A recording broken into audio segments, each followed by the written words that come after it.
Greetings from Boston, everyone. I'm Yelena Surilov, the Associate Director of International Engagements at the Office of Alumni Relations. On behalf of Northeastern University and myself, I hope you and your family are staying safe and healthy during this turbulent time. Welcome to our fourth session on Raja Yoga Meditation, brought to us by Brahma Kumari's World Spiritual University. Each session works as a standalone experience or as a part of the whole series of 6 sessions. And you will explore the relationship with yourself, with others, and with our rapidly changing world. Before we proceed to our official program, I would like to go over a few housekeeping items. Please keep your microphones on mute and video off during the program. I would like to stress that the only way you can ask the question is to type them in the Q&A section at the bottom of your screen. Please do not use the raised the hand function, as we're monitoring only Q&A section. I also recommend you to put your view in Zoom on a speaker view. There's a button in your right top corner to do that. Without further ado, I would like to turn the microphone to our Istanbul community leader, Hilal Orhan, graduated from the Mormakim School of Business in 2003 with an MBA degree. Hilal has been leading the Istanbul community since its official launch in 2009 and proved to be a true Northeastern supporter. Hilal is the one who wanted to share her Brahma Kumari's experience with us. Hilal?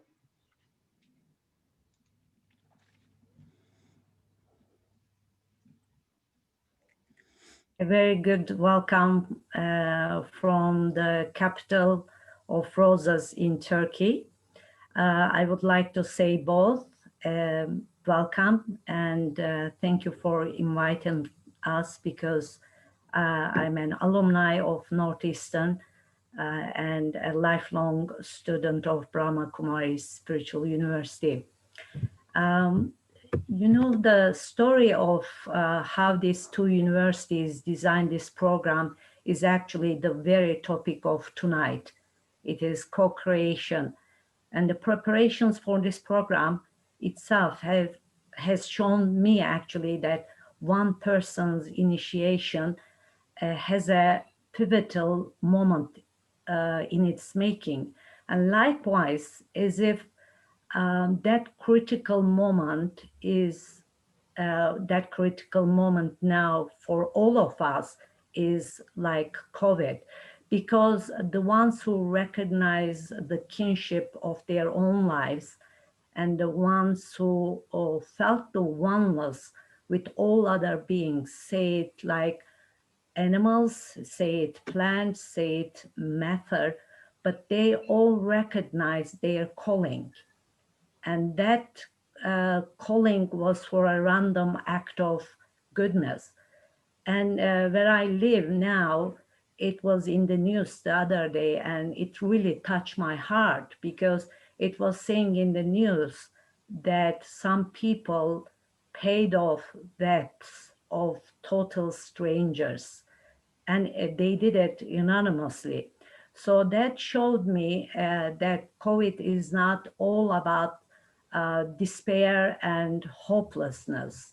So there is a hope. And the question for me that I left behind after listening the news, like, how can I continue that hope and that act of goodness all the time and carry this to the future? Because works of the minds doesn't always work in practicality. I mean, we have seen it like, for example, Kyoto Protocol, but there is always a practical application of works that is designed by hearts. And so for that reason, I would like to hear the hearts of our two speakers tonight. And again, welcome and thank you for inviting us. Have a very lovely evening, and I'm looking forward to listen the speakers. Thank you, Yelena, and over to Philippa now. Thank you so much, Hilal in Turkey and Yelena in Boston. You're raising some lovely points there, Hilal, about the hope that we can draw from this pandemic experience. And this person that you're sharing information about who's paying off people's debts, that sounds very intriguing. I think you'll be getting some mail about that contact. But from me, a very warm welcome to tonight's session. I'm Philippa Blackham, and I've been with you throughout this series of programs on Raja Yoga meditation. This is the fourth in a series of 6. And as Yelena says, each program works as a standalone, but also as a series. And so far in this series, we have explored notions around the self, looking at awareness, what happens when we turn our thoughts within, what is the experience of the self that we come into contact with. In our second session, we were looking at the relationship between how we see ourselves and how that self-awareness informs our thinking, informs the way we perhaps view the world around us, shapes our attitudes towards society. In the third session, we were very much looking at how we begin to build a vision, not only of our lives, but the communities in which we live and the world in general, and using that creative power that we gather from meditation to build a positive vision of ourselves and a positive vision going forwards. Today's session takes us one step further from the stage of having a vision of something to the stage of actually carrying it out in practice in the real world. It's what happens when we come into contact with others. And that can often be an area where all the theory flies out of the window and the reality is something very different. We brush up against each other, issues come up, and how we respond to them as someone who's practicing meditation is a topic that we'll be looking at tonight. And so connection, community, and co-creation are the words that we're exploring. Now, of course, many countries that celebrate Christmas are gearing up right now to what is the biggest celebration in the calendar of community. And the whole experience of the pandemic has taught us the importance of our relationships, of our friendships, of our connections with each other in a way that I don't think we appreciated to the same extent beforehand. At the very beginning of the pandemic, we saw random acts of kindness, communities doing things for each other that normally they wouldn't. And still now I'm hearing stories on the news of, for example, one man who lived in a block of flats in the northeast of England. And he'd lived there for a long time, but didn't know the name of a single person in his block. And now, because of checking up on each other, running errands, fetching food, providing company for people who are feeling really lonely. He had come to know the names and had come to know the people in his flat. So a lovely story there of how community has been created. But of course, at the same time, many people have lost that sense of community. Their normal networks and ways of interacting with people has been taken away from them. And so they're very much thrown back on their own resources, on their own reserves. And so what do you do in a situation like that when you're really not feeling connected? And we know from psychologists that after a sense of needing to find food and shelter, a sense of belonging is right up there in terms of one of our actual needs in order to feel healthy and flourish as a human being. So it's a massively important thing. And I think, you know, coming out of this whole experience, we're beginning to really see connections, communities in a whole new light. And we are very much in this together. Well, tonight we're going to be building a little online community of our own as we explore this topic. As Yelena said, if you do have any questions, please post them in the Q&A, which you'll find at the bottom of your screen. It's not a live chat, so you won't be able to see each other's comments. You'll just see the comment that you post. But we'll try and feed your questions and comments into the conversation as it unfolds. Well, let me introduce you to the first of our connections as part of this discussion. And it's actually someone who has been a primary school teacher. She's from London in the UK, and being a primary school teacher is a job that she's done for 30 years, pretty much. And anyone who has been attempting to home educate children during this lockdown will have found an absolutely new admiration and respect for anyone who teaches young people, young children. So Sam has our full respect and thanks for the job that she does. Now, Sam, as I said, was born and educated in London, but she did spend 20 years living and working in different countries in Africa, including Tanzania, Zimbabwe, Zambia, Botswana, Mozambique, Kenya, and South Africa. So very fascinating insight into how cultures and communities operate on the African continent. Now living back in London, Sam is combining her teaching career with running events at a personal development and meditation centre in South London called the Brixton Inner Space. And she's running courses there which really raise spiritual awareness and shine a light on the whole debate on race awareness, which has been so prominent throughout this year with the Black Lives Matter.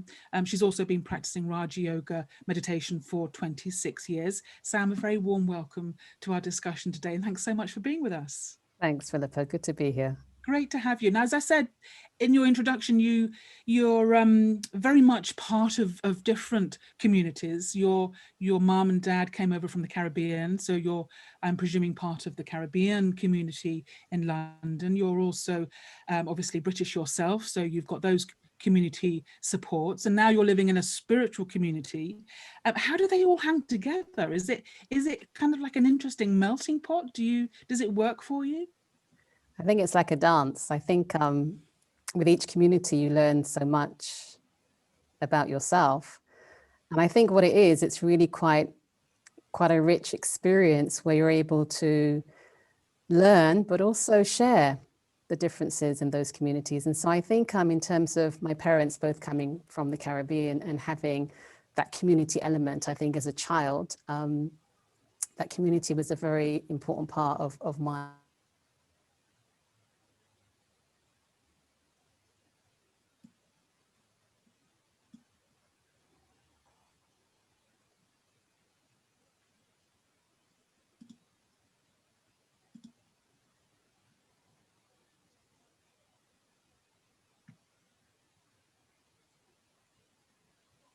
Okay, I think we have lost Sam temporarily.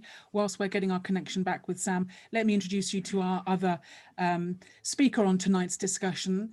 Now, from a very different community from the one that Sam has been sharing with us, that of Africa.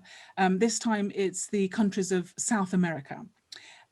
Luciana Ferraz originally trained as a sociologist, but spent most of her adult life devoted to creating spiritual communities in the countries that she lived in South America, most notably her native Brazil.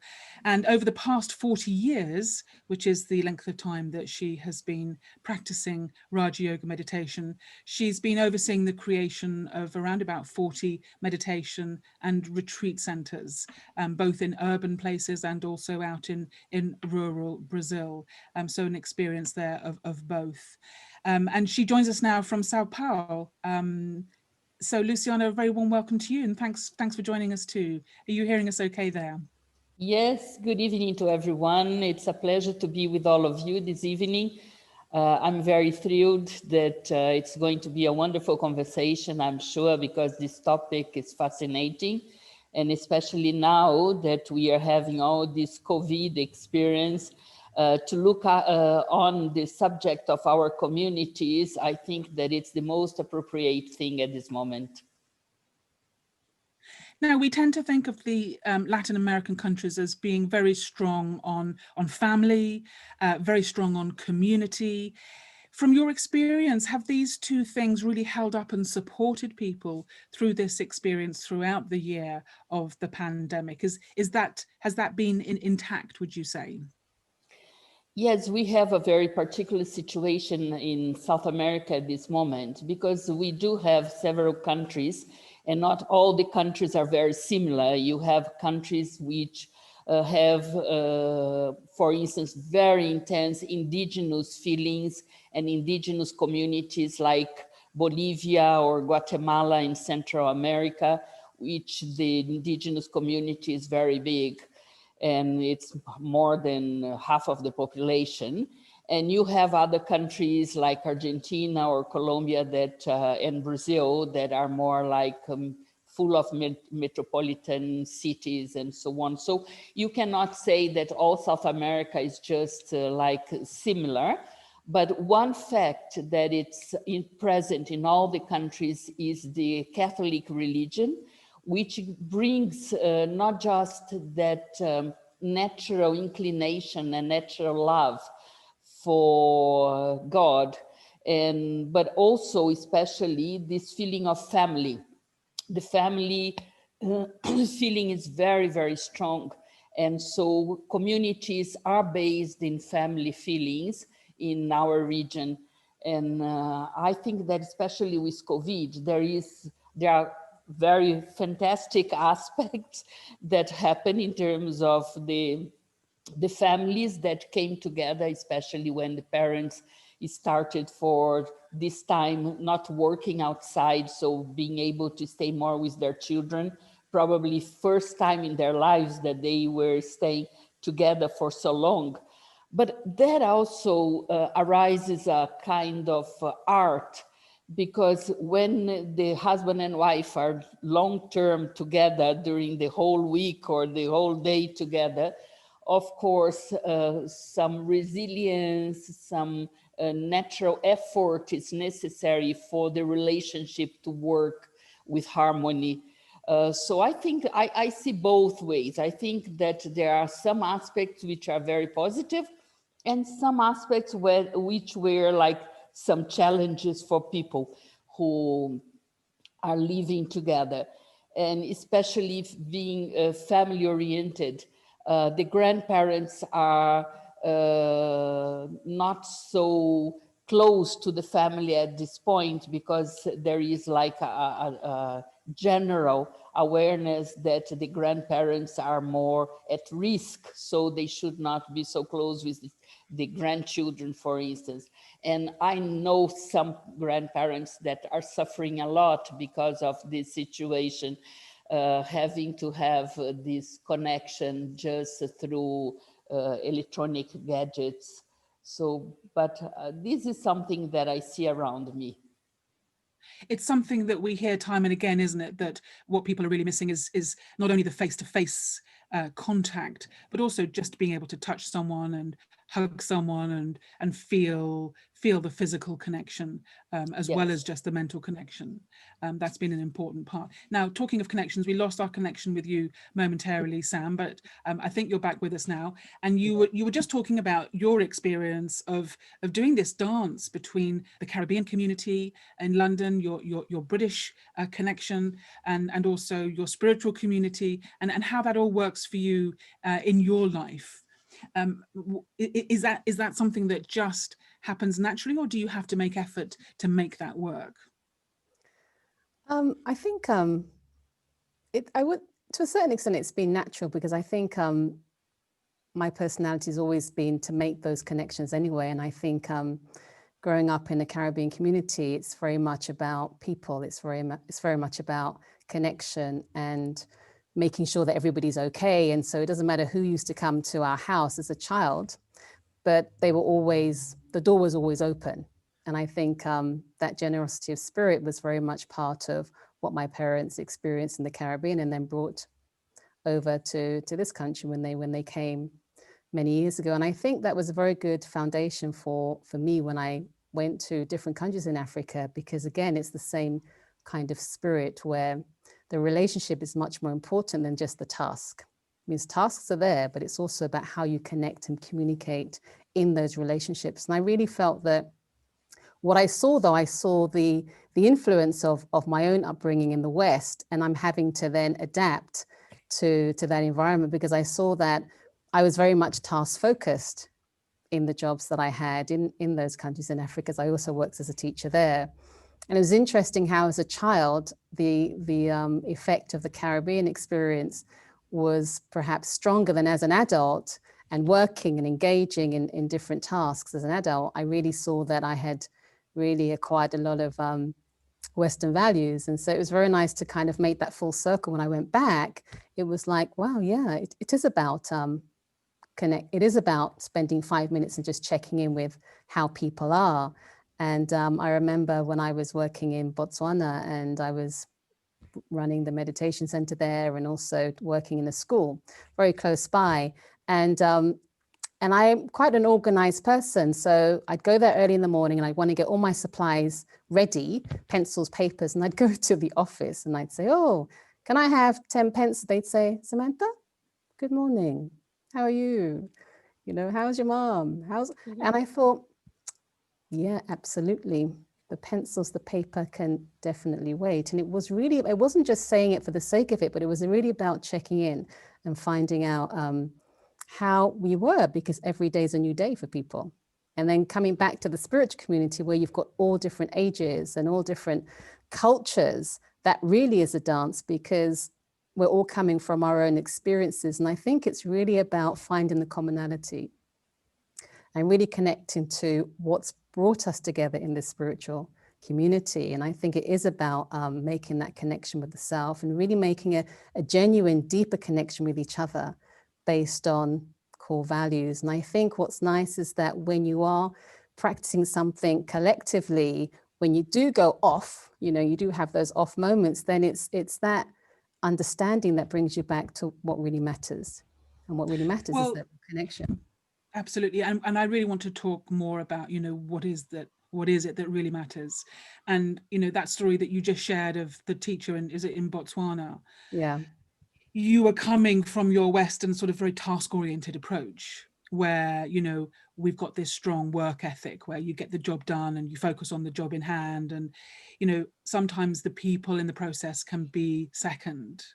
And to have that reminder that actually, no matter the task that you're engaged in, the people that you're working with are, you know, that's where the richness is in the job that you're doing. That's where the beauty of connection, of relationship, of community, that's what nourishes and feeds the soul rather than just ticking off another item on your list of things to do.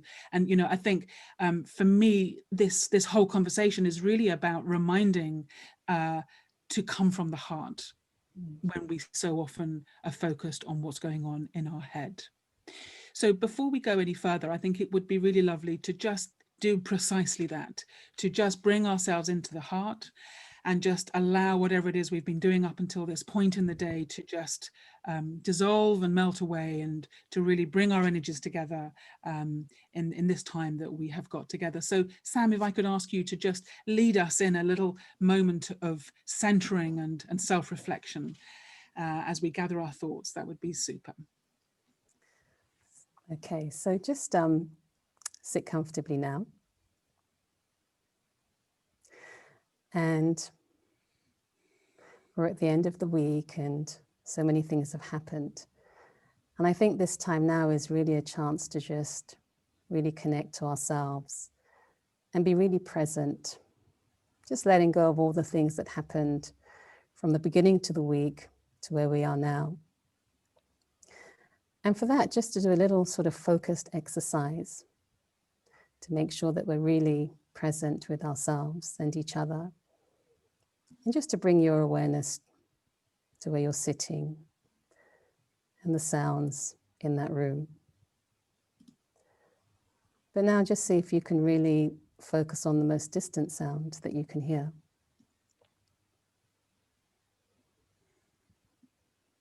And working yourself back into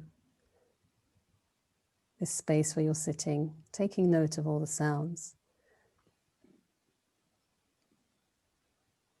And as you do that, just notice how present you are. And how even the sound of your own breathing becomes apparent.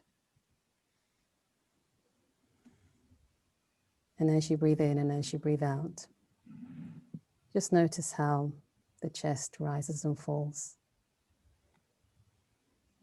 And how connected you are at this moment with yourself and in this space. And right now I just choose a special quality. It might be peace, it might be love, it might be happiness, you decide. And let us visualize or imagine that we're breathing in something very good for ourselves and for the world. Breathing in that chosen quality. And as I breathe in, it feels as if every organ is being filled with that quality. And as I breathe out, let me imagine that I'm sharing that quality with others. And so a gift for me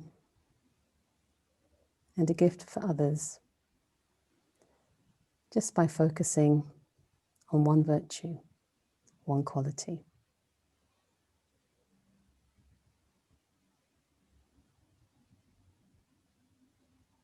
Something good for myself as I breathe in, and sharing that with others. And right now, it's a very good feeling that we've all taken this time out to be in this conversation and to really connect in a very subtle way. Thank you.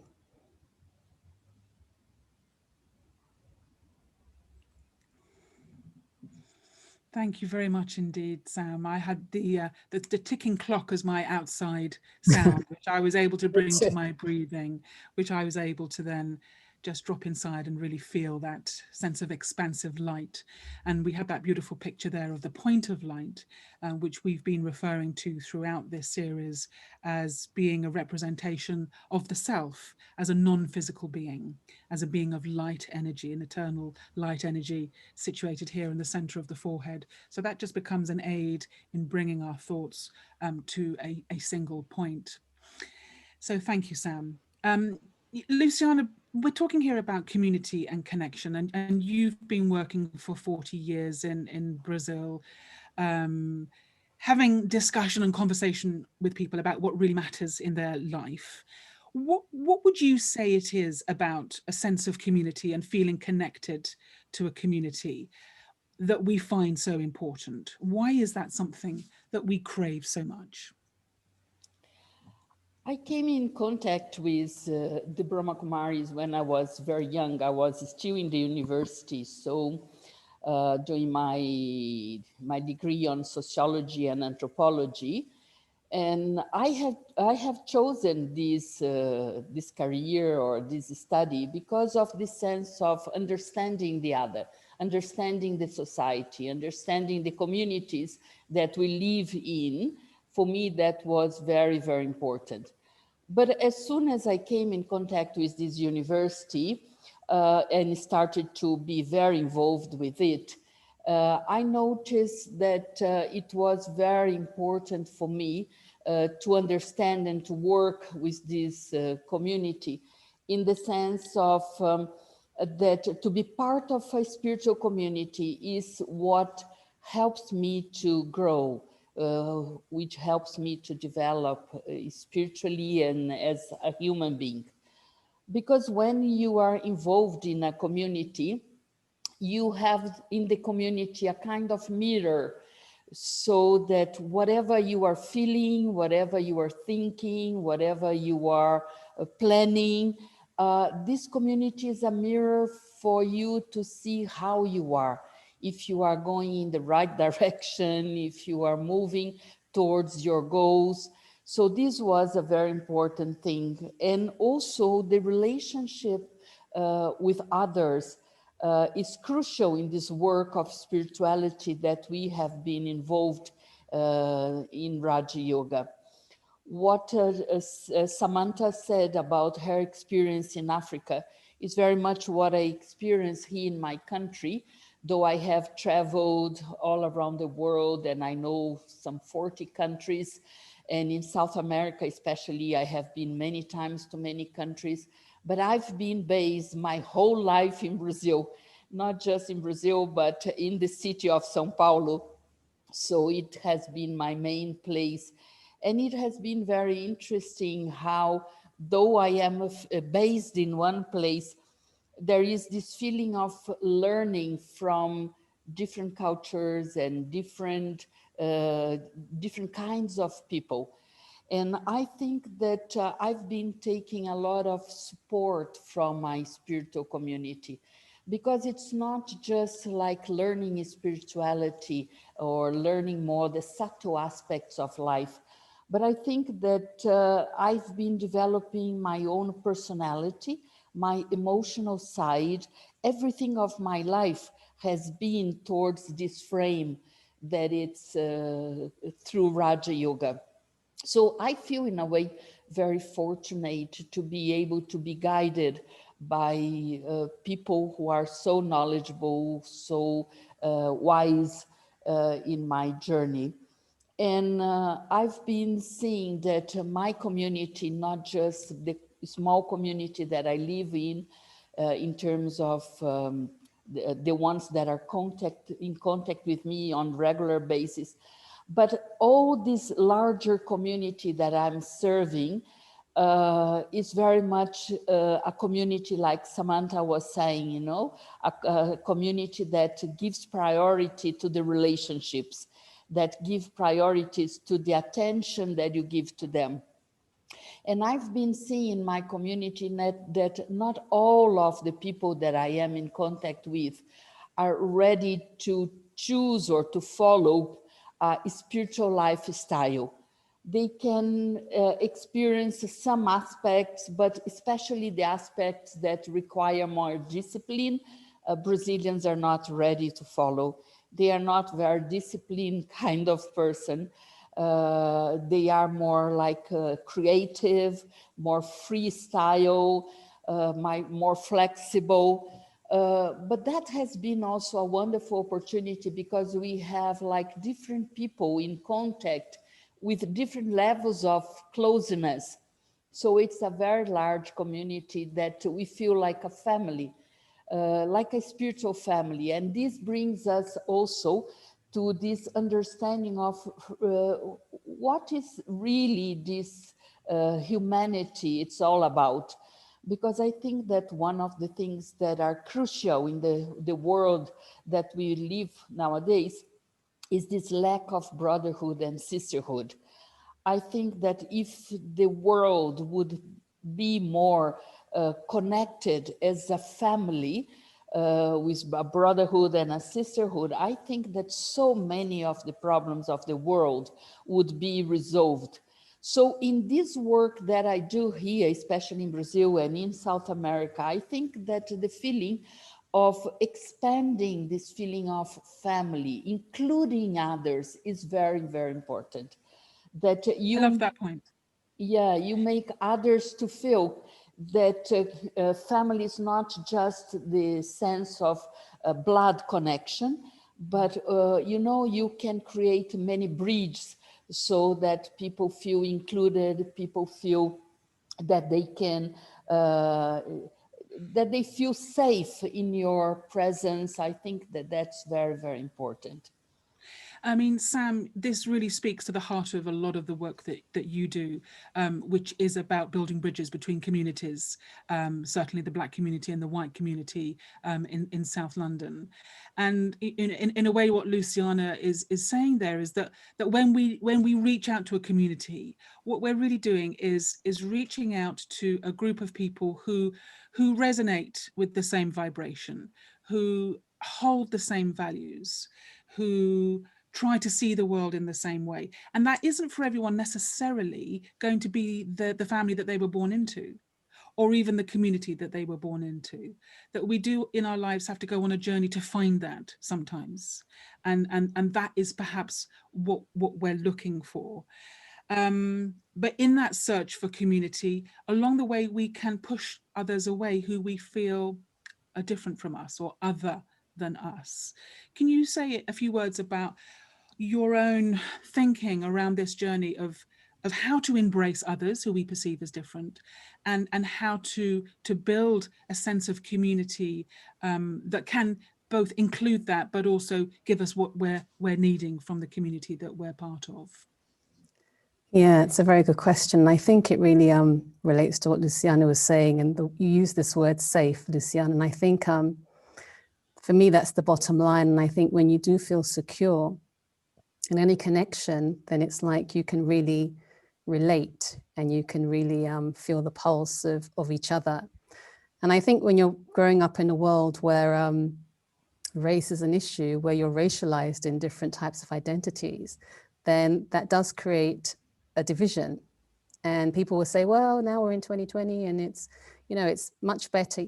Yes, progress, but I think it requires a deeper education. I think it's almost being able to connect on a deeper level, because if we're just connecting on the external, we're seeing all the differences. We're seeing the age, we're seeing the size of the body, the race, the gender. And when we see that each of those categories have a set of beliefs behind them, even if we're not aware of it, because however we were brought up, it's still kind of in the background. And I think for me, as spiritual practice has enabled me to really connect on a deeper level. And it is, as you mentioned, Philippa, this whole aspect of really seeing myself and others as a soul. And it's amazing. I remember when a couple of stories I'd like to share. And I remember when I was teaching in Mozambique, actually, it was a mixed class. We had people from South Africa, Afrikaans, all over. And just this whole idea of what we see and connection. I remember one child, he was only 8 or 9, and he was from South Africa, from the Afrikaans community. And he made a really interesting, I don't know what we were talking about. We were talking about the history of South Africa or something.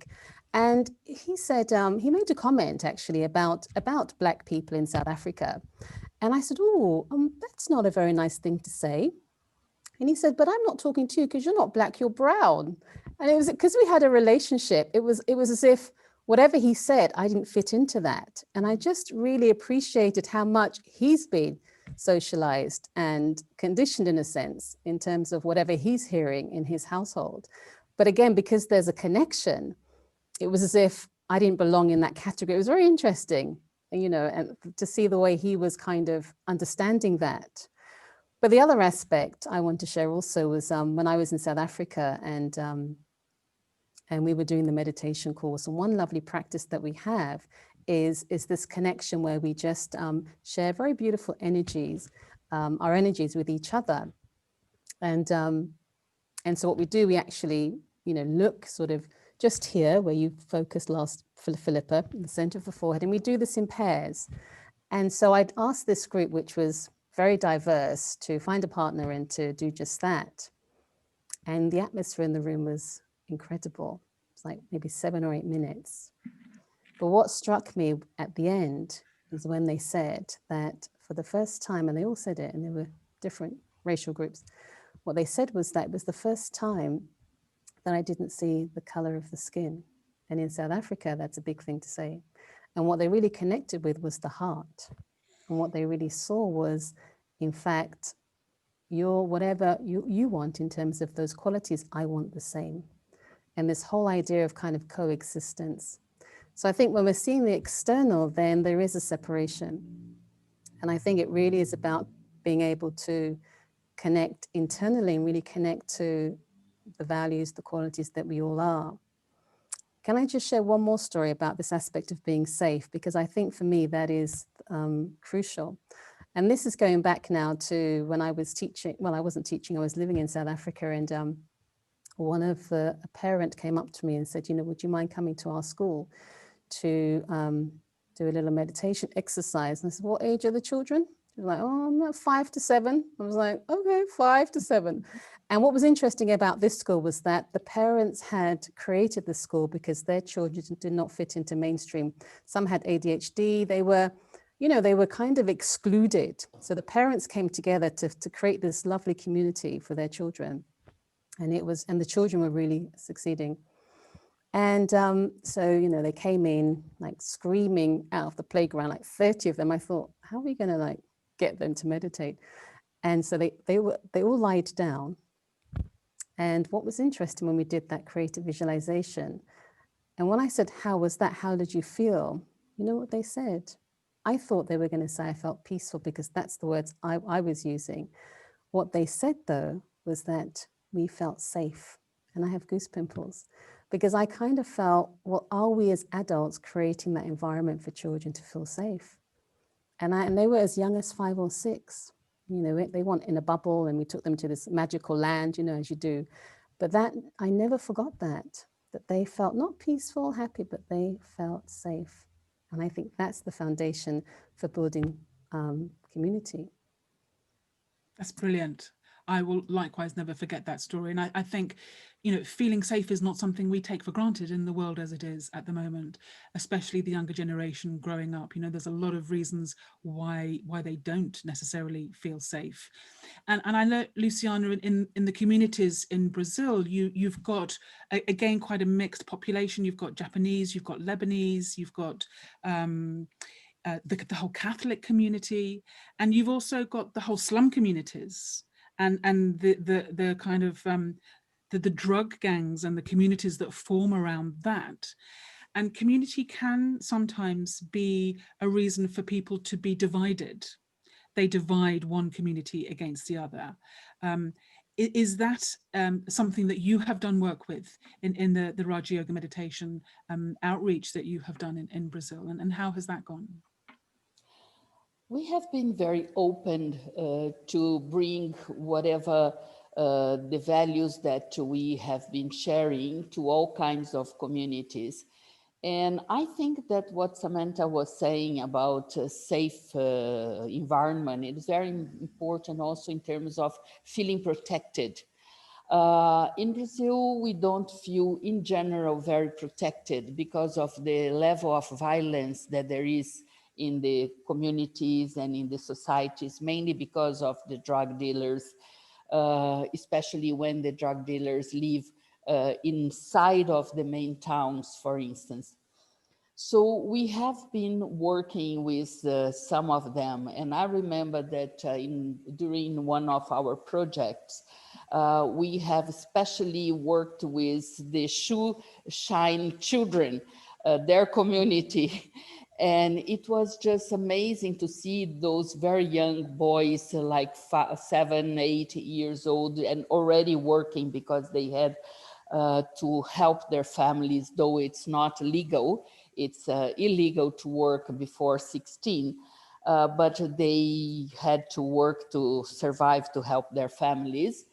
And to bring these children to know about themselves, to know about their values.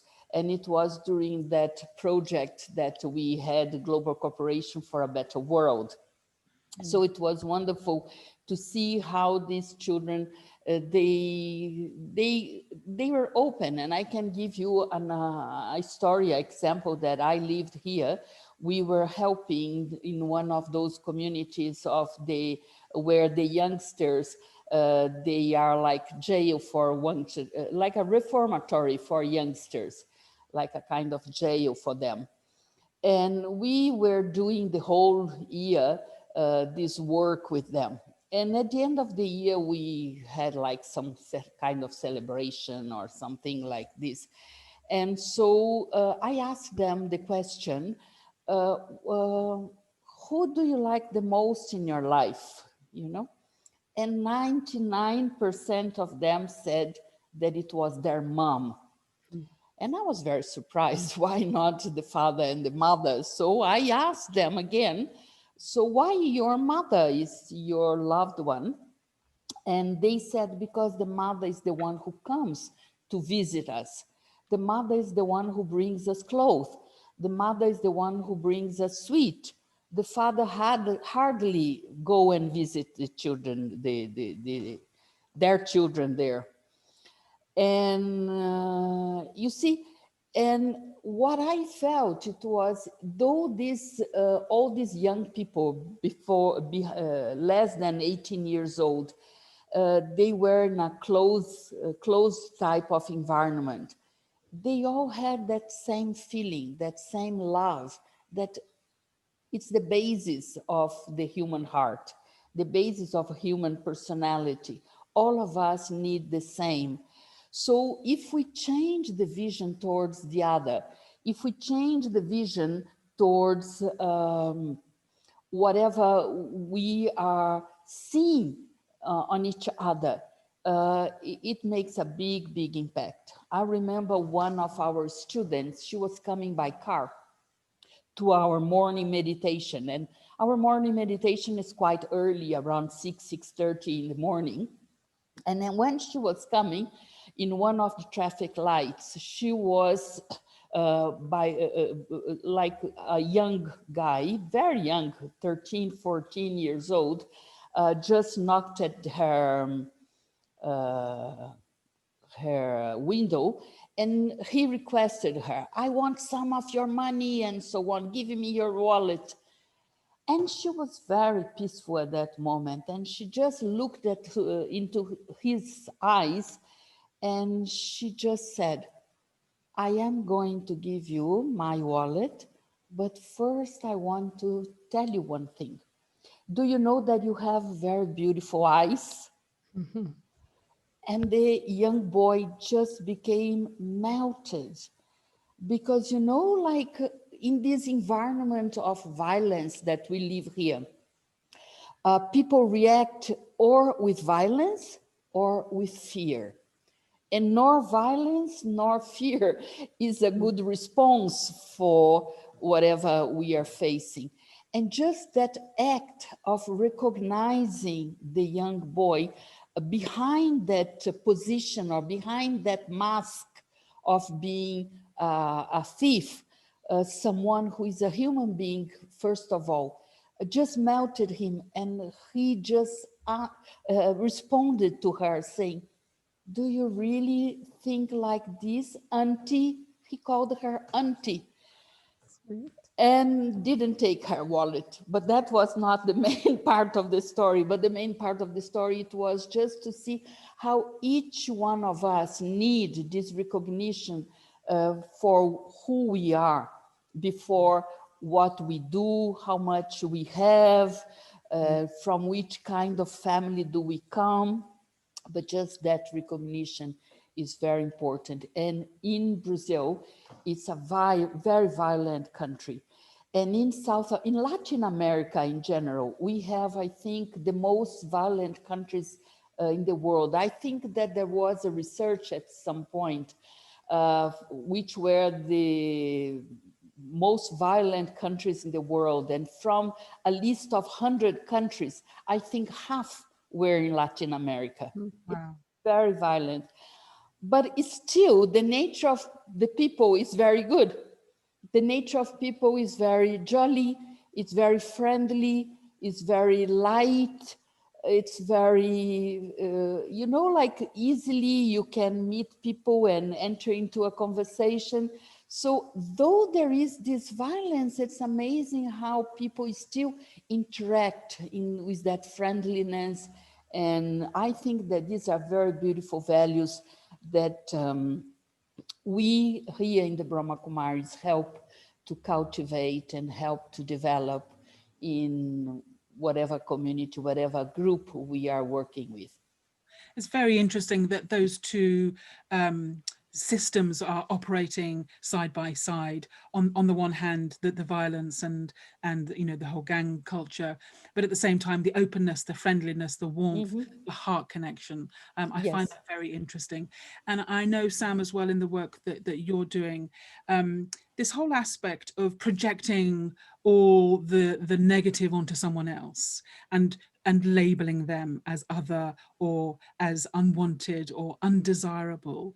You're very keen to encourage people to look within themselves and see that they have a potential within themselves for whatever it is that that other person is expressing. And that when you enter the life story of that person, when you really see the world through their eyes, behavior can be understood in a much broader context. And rather than just, I'm this, you're that, we each of us have the potential to be both expressions of goodness and expressions of unhelpful behavior. How do you get people to turn that kind of thinking around? I think it requires a lot of kind of honesty as well, because I think before we can even get to that stage of really wanting to connect on that level, I think we need to see what's actually disconnecting each and every one of us, because that becomes a block in our relationships. And I think some of those needs that we spoke about and wanting to be validated, that lovely story, Luciana, that you shared just now, which was really touching. But what I've really come to see is how can we empower people to begin to meet those needs for themselves, first of all?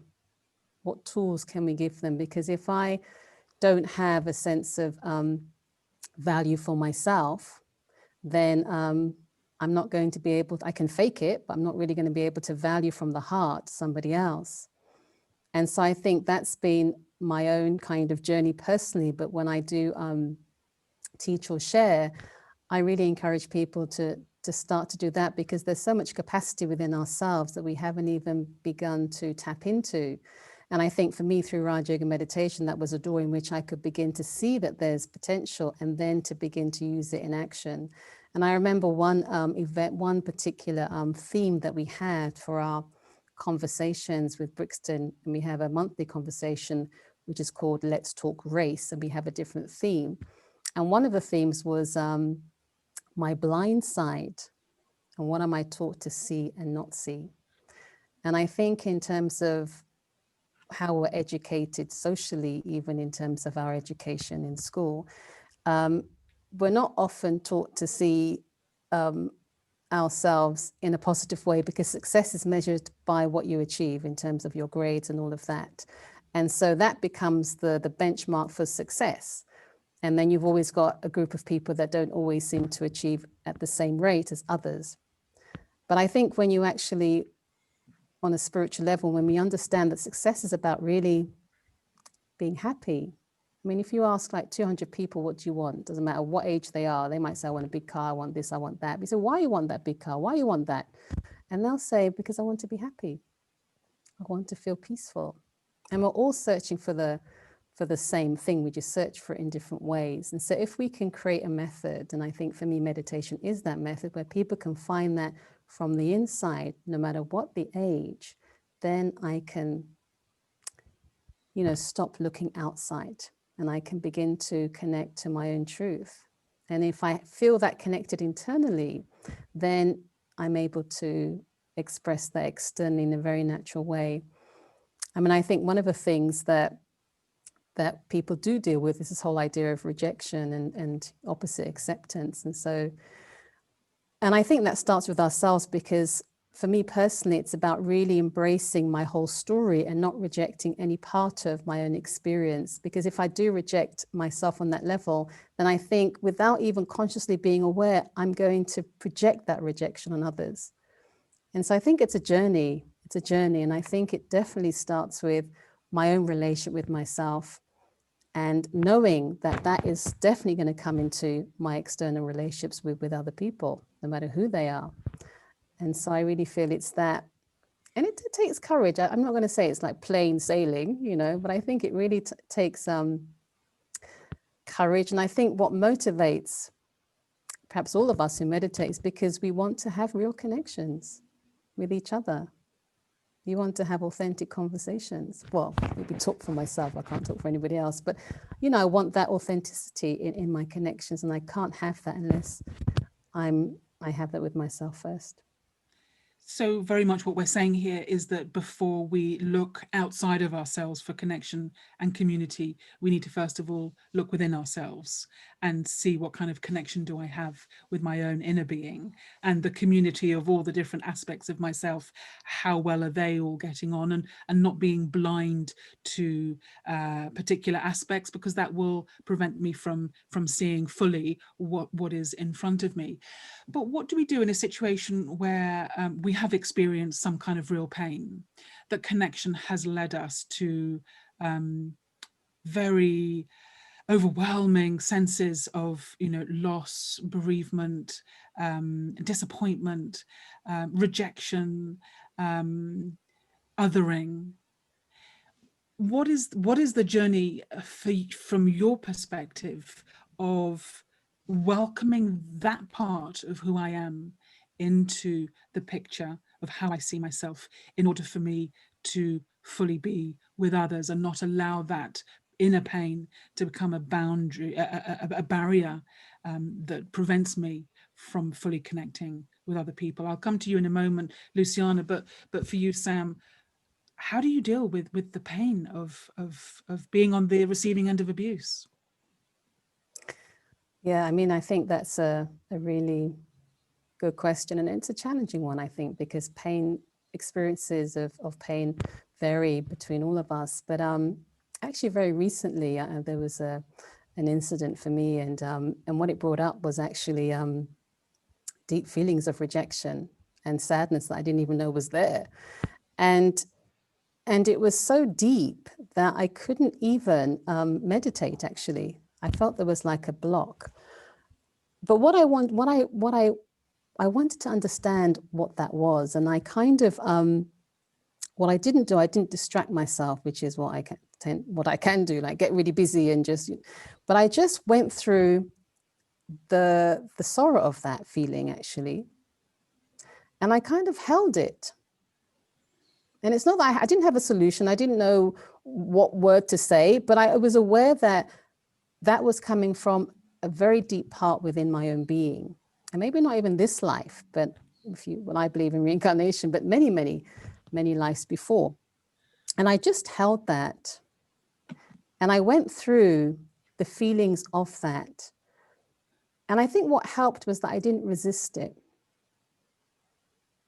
I said, yes, I'm feeling this way and it is really painful and I'm really hurting, but I know that I can get through it. I knew that I can get through it, but I had to just be patient enough to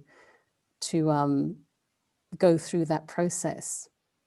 And I think for me, the strongest motivation was because I felt a disconnect with myself at that point, and which I don't enjoy feeling. But more importantly, I felt a disconnect with the divine. And I felt that I was carrying something from the past, which if I choose, I can release. And it was almost this kind of internal conversation happening. And I think the advantage was that I do have a spiritual practice. I think it's harder if you don't, because you're just dealing with a lot of pain and you don't know where to process, you don't know where to put that pain. And often it's easy just to let it out and somebody else gets your pain too. But in this context, it was really a question of, and my mantra was, or my saying was, they are the trigger, whoever triggered that, but they're not the cause.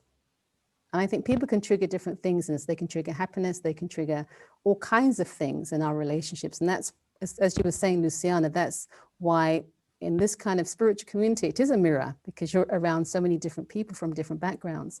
But that's what I was saying, that they're the trigger, but they're not the cause. And I think because I didn't assume blame, I wasn't blaming anyone. It was as if that created a little window for me to kind of move through. And I can't tell you. And then, of course, I was able to focus a little bit more and meditate. And it was just like a huge shift. I can't really explain what happened. It was just something shifted very profoundly. And there's like a feeling of lightness now as a result of that.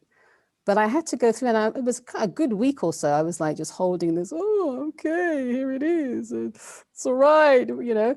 But it felt good that I wasn't blaming. I wasn't resisting. I wasn't hiding. And I think when we don't do that, it's like I was able to let the light in. I didn't feel it, but the light was shining in there because I gave myself space to hold that energy, which was very uncomfortable. I mean, that sounds like a real spiritual practice of being able to turn any situation around and look for the gift within it. However painful it may feel at the time, that there is a gift within that, and if it's bringing up something, then there's clearly something there for me to look at. You mentioned there your connection with the divine, and how in that moment of feeling your pain, you lost that sense of connection. And I wonder, Luciana, with the work that you've been doing over 40 years, if we can move on to this aspect of co-creation, how you understand co-creation in terms of your relationship with the divine, because you've been very prolific and creating these centers of peace and tranquility and meditation, 40 such centers throughout Brazil. So you've clearly learnt the art of creating. What would you have to say about this aspect of co-creating? How do you understand that word co-creating? Yeah, just before going to that, I just wanted to mention do. that I relate completely to what Samantha was saying, and especially this understanding that whatever happens to us, it's the other people are not the cause. They are just triggering something inside of us that it's already inside of us. But especially because whatever happens to us, it's just like we have a kind of responsibility to that.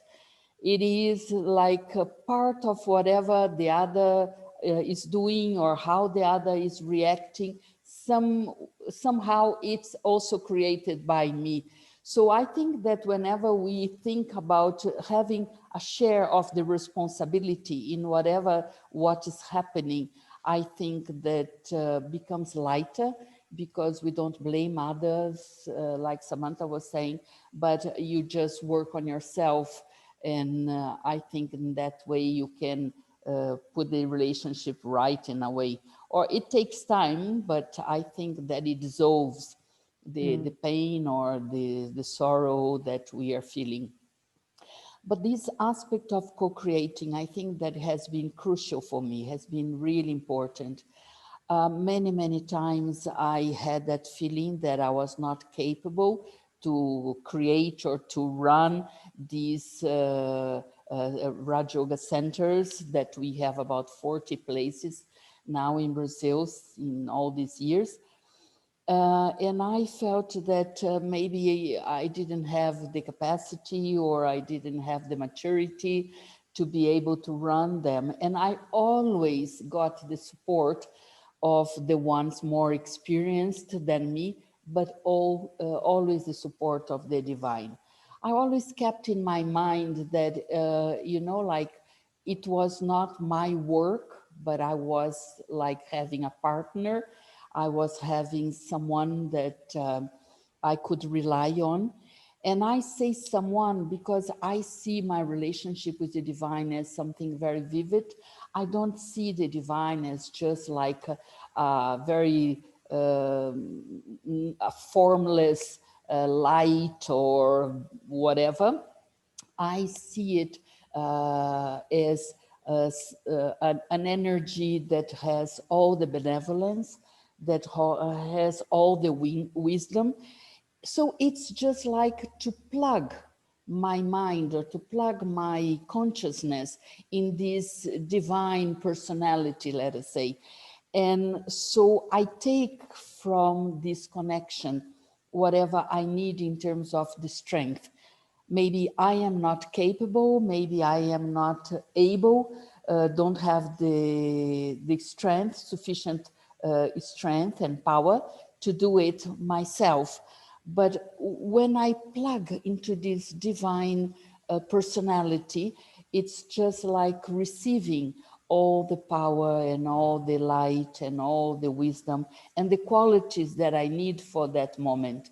But for that, I have to be very sincere, very clear in myself. I have to remove the blockage that is inside of myself so that it allows that light, that power to come into my life. And this has been a daily work with meditation. I think that when you take meditation as important for your life survival as you have, the other aspects of life, like to sleep, to eat, to have shower. So I think that it's the same thing. I put meditation as my surviving spiritual power that I need daily to take so that I can feel that I am replenishing myself with that energy. So, and also it's a work of discovery, because this relationship with the divine is not just a given thing. It's something that, as in any other relationship, you have to create that harmony. You have to discover how to reach to the other person.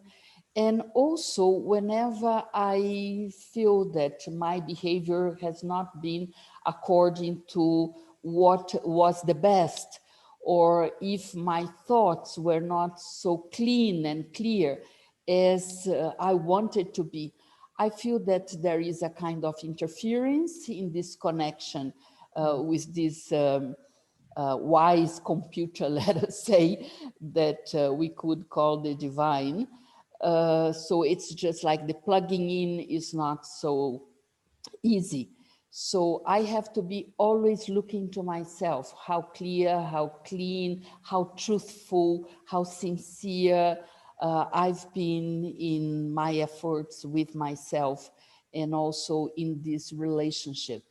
I think that we pay a lot of attention in the relationship with other people, with our people that we work with, or people that are in our families, or people that we have friendship with. But the two most important people in our lives, which are ourselves and the relationship with the divine, maybe we don't pay so much attention as we pay with the other people. So just to know yourself, as much more I feel that I know myself, more I get to understand how this divine energy works. And I feel close to this divine energy. And so I think that closeness is a very important aspect in this relationship. And so many other qualities like honesty. Also, honesty is a very, very big thing, because people normally relate honesty normally in the sense of money or how to deal with the work situations and how do we respond to people. But honesty is how you have been honest to yourself, how much you have been sincere to yourself, to your divine personality, to your the aim of the goals of your life. One of the things that I've been working nowadays is like how to become more benevolent. So I think that benevolence comes when we don't have any judgment, any bad feeling, or any bad thoughts towards other people. It's not easy. It's not a small thing, but it's something that I have been working with myself. And I can see in these divine personalities the pure benevolence. So I can learn from that. If God would have any bad feelings towards any one of us, we would move away from this personality. So I think that it's the same for me at the moment. I mean, it's honesty, which is another way of saying integrity and benevolence and the purity of that relationship that you're talking about. Is that something that you would recognize, Sam, from your experience of meditation? Because for many people, their understanding of meditation is that it's about an emptying. It's about becoming calm, about becoming peaceful, about having techniques to cope with stress. But listening to Luciana, she's indicating that it's about the richness of the connection that is possible with this realm that is sort of, you know, we're connected with, but it's beyond as well as part of our experience. Is that how you would see it too? Yeah, it was almost like a meditation there, Luciana, as you were speaking. But yeah, very much like that, actually. And, you know, I was just reflecting when I was in Africa, and basically these are kind of new countries where we didn't have sort of a Brahma Kumari center. It was a new kind of field, if you like. And I kind of, being back in London with all the comforts and all the facilities, I look back and I really appreciate how much that connection with the divine was really, really working in a very, very practical way in terms of just creating the right space. And I think really for me, it's about being available. I think whatever I had to do, I never said no, even if I felt I can't do this. I just kind of, I think, and that's part of the contract, if you like, with the divine, where it's this trust that even if I don't have the capacity, as you were saying, Luciana, but when I just trust and say, well, I don't have the capacity, but the divine does, or as my friend does. And so to trust that connection, that relationship. And I think then when that happens for me personally, you then begin to see your own capacity, because I think the divine trusts each and every one of us. And I think the vision that he, she, it, whatever you want to call it, has is a very elevated vision of ourselves. And I think for me, for my own practice, it's about me embracing that vision that the divine has of me, which is, you know, quite elevated. And it's like I have to let go of my beliefs about myself, which are very limited, and begin to embrace that. And so I think when in those countries, it was really a chance to really become very close, because you don't have a community, you're building it in these new places. But it's a very, very special connection. And I think it's a connection that then informs our other relationships, because if I'm taking from this source in a very profound way, and I'm beginning to recognize my own values, my own specialities through that connection, and what it does then, it enables us to begin to give in our relationships. Because I think at the moment, because there is that emptiness, we're trying to kind of fill ourselves with our relationships. And that's why we don't always connect, because it's about my intention. You know, why am I kind of talking to you? Is it because I want something, even if I need a smile or a thank you? The intention is still one of taking. And for me personally, because if I don't have that connection with the divine, that's what will happen. And so to be in a place of, you called it benevolence, Luciana, but to be in a place where we can really just give and share of ourselves and those qualities, and really respond to a need. And so for me, that's very crucial in our relationships. And I just want to share, I like to share these stories of the values that I really saw in the continent. And this was in Tanzania, and this whole idea of the intention of just wanting to give without really thinking about yourself. And I was working in a school. It was a private school, and a lot of the teachers had come from the government schools, which were about, I don't know, 100 children in a class or something. And so I had gone, this was early on in the 90s, late 90s, and we'd gone to train teachers. I was like 2 years in the teaching profession, but we had gone to train teachers, myself and my friend. But I just remember just the love of the divine there. And as you said, Luciana, Catholicism is huge in those countries, and particularly in Tanzania, the main religion was that. And so I remember Eileen, and I still remember her name. This was back in '96. And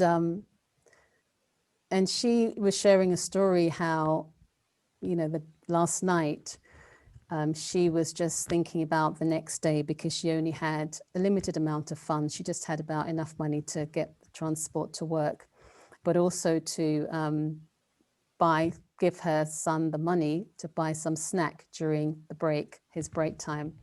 And so about 7 o'clock at night, somebody knocked on her door and explained the situation. It was a very tragic, difficult situation, and she needed some money, that particular person. And Eileen gave her that last, whatever it was, 2, 3, 4 pounds equivalent. And it wasn't like, what am I going to do tomorrow? But just her trust in the divine was so apparent. And it didn't matter that she didn't have anything for tomorrow, even for her son's break. And then about 2 hours later, and she was unaware of this, somebody knocks on her door again. And this is another person who had actually borrowed some money from her and now was repaying. And maybe it was a little bit more than what she'd given. And I was just, I mean, that was so many years ago. And every time I remember that story, I'm just blown away by that, actually, because just her presence, her benevolence, and recognizing the need at the moment. And I think that's the kind of trust that we can all develop in whichever kind of discipline or practice that we have with the divine. And I mean, I kind of question myself, would I give my last £2 if that was all I had, you know, back in '96? I don't think I would have done, you know, but just that trust. And I think that's really the key. Yeah. You're full of stories tonight, Sam, I have to say, each one better than the last. But that really illustrates the importance of community. And that's what we've seen throughout this year of the pandemic, is people have got through it because of the kindness of community, because of people reaching out and supporting. And, you know, we saw that at the beginning of the pandemic, and we're seeing it still happening now. But what we need to somehow do is lift that whole beautiful energy that has been around with this thinking about others' needs. And we need to scale it up to include the whole global community, that we feel a sense of connection as a global family, that we feel a sense of responsibility for each other, that it's not a question of one group of people surviving whilst another group of people don't. We somehow have to include everyone in this journey that we are on of reaching out towards something better that will follow on from the way the world is now. Luciana, what for you is going to make this shift happen? You can call it an evolutionary shift if you like, but it feels like the world needs now to raise its game in order to not just survive, but thrive into something beautiful that can emerge from this troubled time that we're all in. I feel that there are so many organizations and there are so many people doing beautiful work in helping others in terms of whatever needs they have, in terms of food, in terms of shelter, in terms of clothing, whatever is necessary. And we still feel that the world has the money to fulfill all the needs of the people, but somehow some have too much and some don't have anything. So we know that it's very beautiful work that many people and organizations are doing, but I feel that what's necessary at this moment is that we work in taking our consciousness to a higher level. So I think that it's just more like giving the food for the mind, giving the shelter for the spirit. I think that what we need is to really higher our consciousness. First, starting with the feeling that we are not alone, that we are a global family, we are not just one individual, and don't have that egoistic and egocentric feeling of just looking and thinking about yourself, but at the same time recognizing that each one of us has a lot of potential and we can have a shift in our not just consciousness but our energy. This is something that I've been thinking a lot nowadays, that we have to vibrate to a higher frequency. And this frequency might be the frequency of love, the frequency of peace, the frequency of benevolence, the frequency of brotherhood and sisterhood, the frequency of recognizing the values and the qualities and the specialities of each one. I think that we have really to higher our consciousness, which manifests in terms of our thoughts, our feelings, and the way that we relate to others. And I think that this work is necessary. It's a work of learning process. So you have to learn how to do that. You have to learn how these values operate, because many times people don't understand what peace really means, what love really means. For instance, in the area that I live, in the country that I live, the notion of what love is very different from the way that I understand love. Our love is like an expansion, an expansion of feelings, an expansion of heart. It's an expansion that can include many aspects, not just human beings, but can include the nature, can include the animals. And so, you know, love is something that is so embracing. But for many people, love is just like the relationship with one specific person, or it's an emotional feeling, which is very limited in terms of understanding what is love. So I think that it's very important to learn. I think that to have knowledge about how all of this work, how I can relate to all of this is very, very important. And I think that this consciousness, this new level of consciousness also include this new relationship with a force that can help us to bring, to materialize this new way of living and new way of seeing the world. You call it the divine, you call it the supreme spiritual power, but what in reality happens is that we are not going to reach there alone. I don't think that human beings, even though human beings are beautiful and wonderful race, I don't think that we are going to reach there alone, just by ourselves. We need this extra help, this extra power that comes from beyond, that comes from this subtle being. And I think that that's what is going to bring this revolutionary consciousness which is needed. And I believe that there are two movements at the moment. One movement is bringing the humanity down, is the movement of vices, of negativity, of defects. And there is another movement that it's changing, it's bringing the humanity up.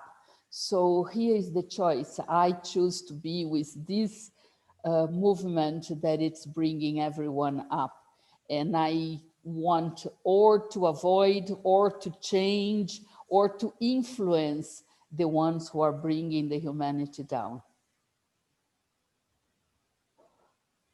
Sam, I'm not sure there's anything you can say to follow on from that.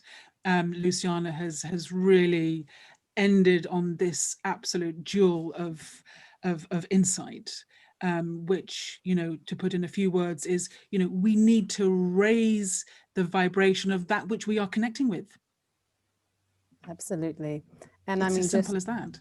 Yeah, and I think really, Luciana, you really said it all. And I think the only thing I would perhaps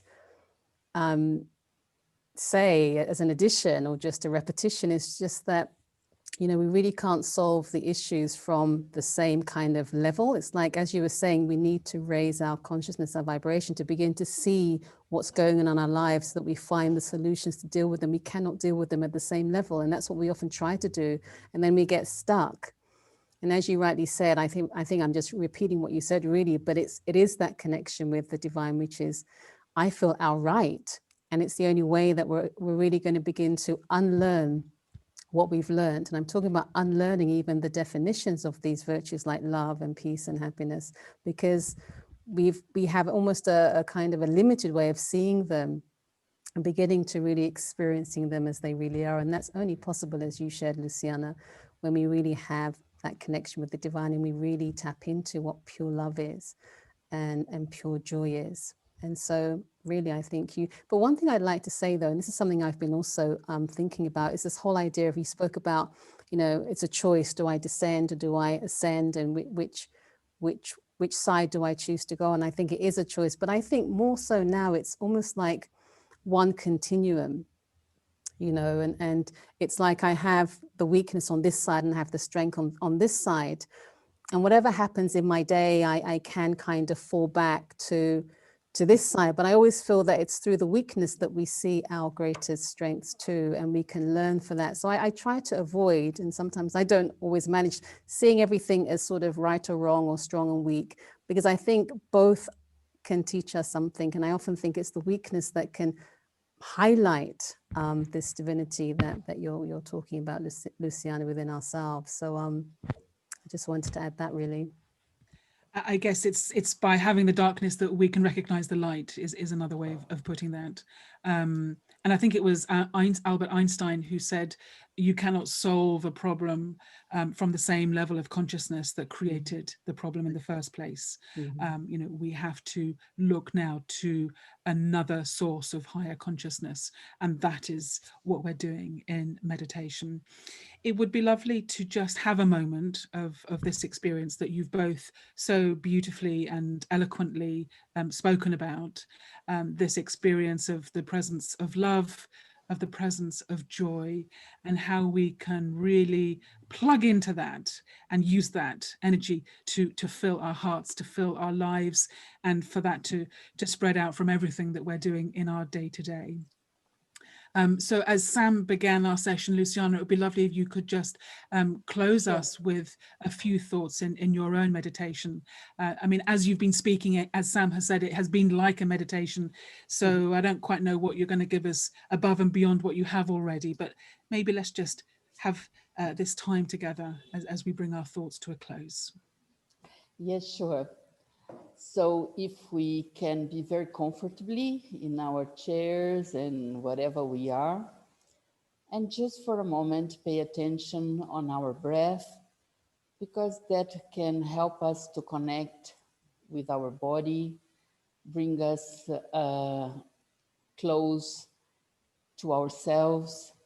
So just notice your breath as you inhale. You inhale light, you feel that you are bringing more and more light to yourself. And as you exhale, just allow that any discomfort, any negative thought or feeling are being removed together with the air. You can do this for 3 times so that you can start to be concentrated, connected with what is going on, first of all, in your body, so that your world is reduced to what is happening in yourself at the moment.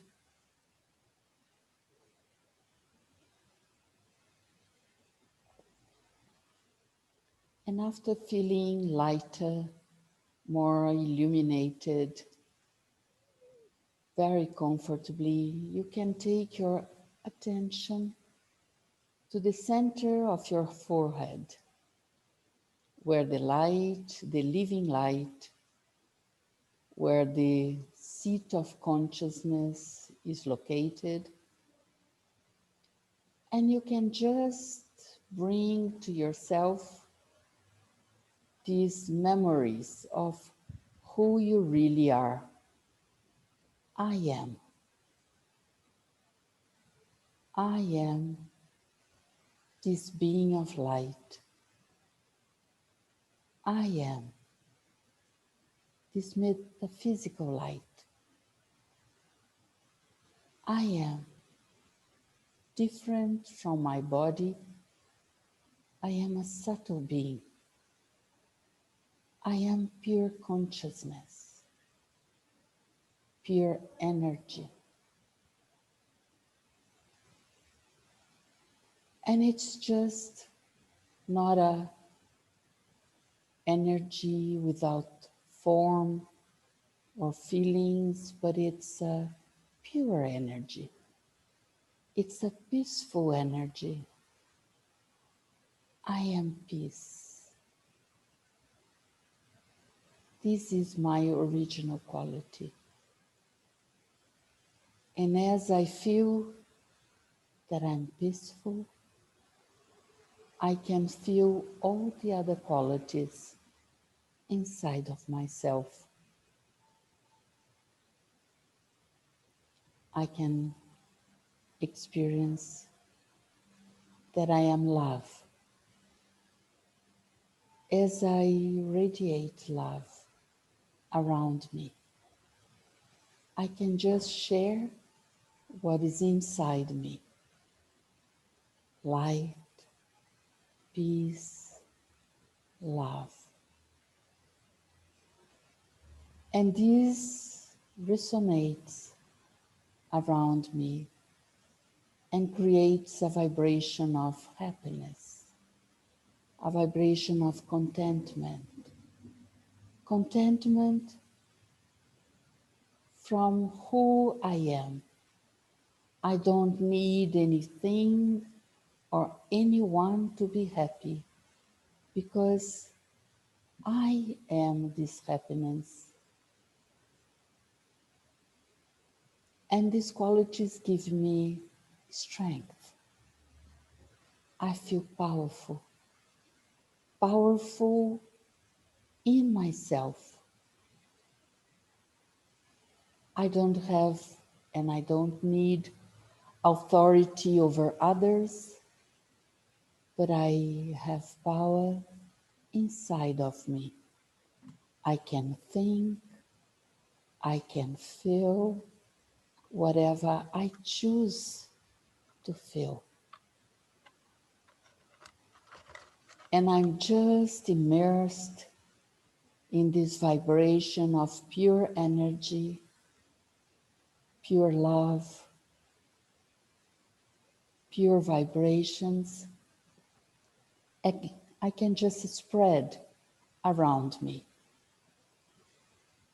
I feel myself like a living lighthouse, and I'm just giving this light and these vibrations all around me, around the city where I am, around the country where I am, around the world. I can embrace the whole world, the whole humanity, the whole nature, the whole animals, whole minerals in this vibration of pure energy. And I just stay in this vibration one more moment, vibrating like this living lighthouse.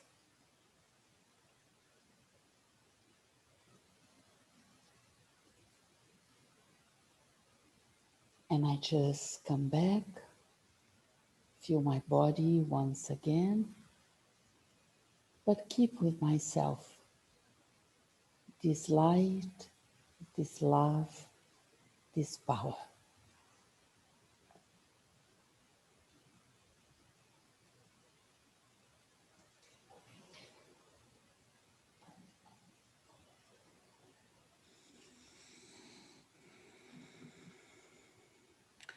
So beautiful, Luciana. You've really touched us so deeply with your wisdom, with your heart connection. And Sam, you as well. It's been such a privilege to be sharing this time with you both, this time of richness and deep sharing. I feel that we have really raised our vibration during the course of our conversation as we've spoken about connecting with this presence of love, with this presence of joy. And that is the connection, that is the community, that is the one that we want to be co-creating with. And if we can all of us learn to do that, then surely we will see a transformation happen in the world in front of our eyes. Sadly, we do have to leave it there for tonight. I can't thank you enough for everything that you have shared. It really has been inspirational, and I really wish you both a wonderful festive season as we approach that time of year in your communities, and really blessings for both of you for the work that you're doing in the world, transforming people's experience of themselves and how they can be in this world. And it's very much the subject of the world that we're going to be turning to in our first session in the new year, as we look at future thinking for a world reimagined. And one of our guest speakers on our next session is going to be Sister Genti, who is the European Director of the Brahma Kumaris, who has spent the whole of her adult life exploring these issues. So very much looking forward to that session. I hope you can join us then. Until then, go well, take good care, Be safe during this holiday season that is coming up, and see you next time. Bye-bye for now. Thank you so much, Filipa. Thank you so much, Samantha and Luciana, for delivering such a wonderful presentation.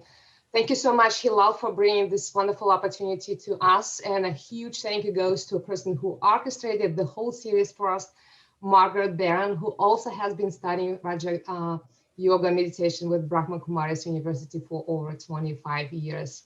Thank you to all participants. We hope this program was worth of your time, and we are looking forward to seeing you again at our next session, which is next year, January 7th.